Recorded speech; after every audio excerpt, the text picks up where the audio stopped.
The first biggest pitfalls in pivoting your career from academia into whatever you happen to want to do next. Getting more degrees. Some of my clients, some of my colleagues who want to leave academia talk to me about, I might need this certificate, or I'm just going to get another doctorate or another master's degree, and then I'll be able to pivot and make a clear direction in another field. And for me, I don't know about you, but I still have student loan debt. So when I left, the prospect of doing another degree, even the time, and then the cost and commitment was a lot for me to deal with. To be honest, I felt like I'd gotten a lot of experiences in academia that I felt like doing another degree or certification was just something I didn't need. I didn't feel like I needed those skills. But I think sometimes degrees can be another form of gatekeeping that has already been perpetuated in the academy. And I didn't want to see that again. I really had to do some soul searching. Why do I feel like I need a degree? Have those kind of curiosity about why you might feel like you need that. Do you feel like you need a degree to feel worth something? Does that also give me like a line to a particular job? I need to feel valid in going for this job, whether I feel like I need a clear direction without any uncertainty and I'm afraid.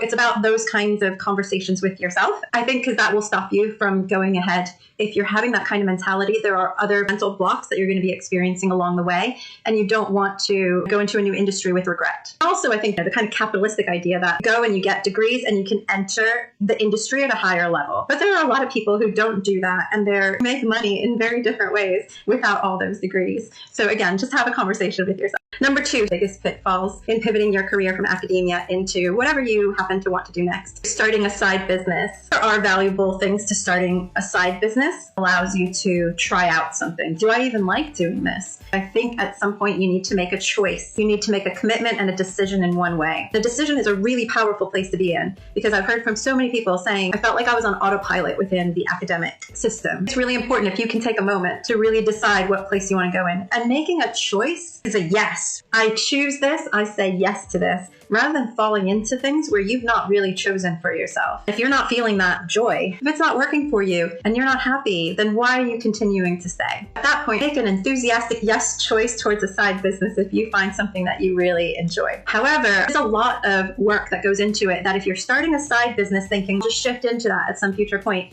it could be that it's not taking off and you are evaluating its productivity based on the fact that it hasn't really gotten the soil and all of the nutrients and all the attention to be able to grow, where you can make it into a successful business that you would shift into. Without that, you might come to the conclusion that nobody wanted that, when actually they would have liked that. It just does a disservice to it, and you're doing a disservice to other people. If you can provide such a big help, then staying in the job that you're at until you can shift into that is really not giving as much as you have to contribute to the world. That's my grand statement for you. You are holding back something really valuable that you could be giving to somebody.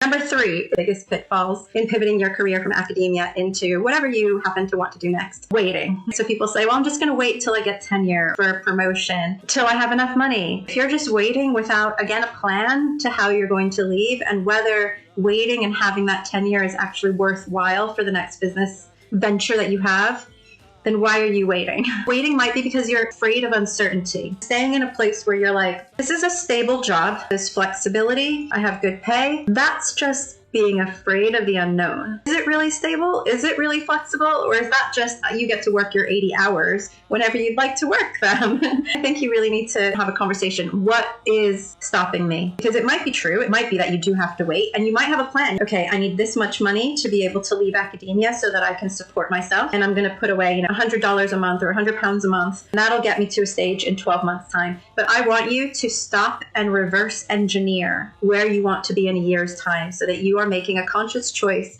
to commit to your priorities and what's going to make you happy. Waiting just for waiting's sake because it feels like the certain stable place to be. Again, be curious about where your mind is around those issues.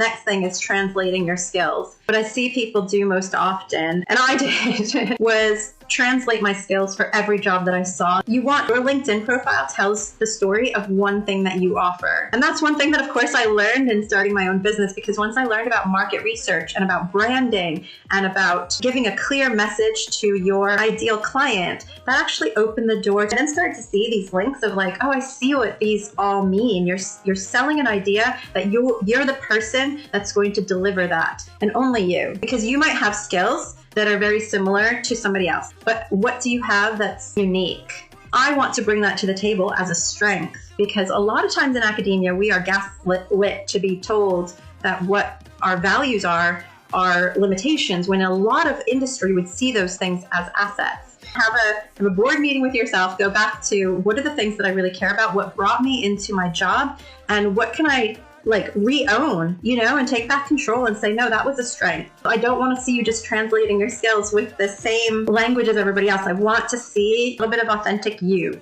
Now, of course, there's ways to do that, and that's where a coach can help, where you're talking to your friends or doing informational interviews with people who are already in those jobs. Another tip is go on LinkedIn and find the people who are doing the job that you want to do within an industry and look at their about section or where they talk about what their job role is. Use that same language, using your same networks. That's a pitfall. Your same networks are your university people. You probably have a lot of friends who are your colleagues.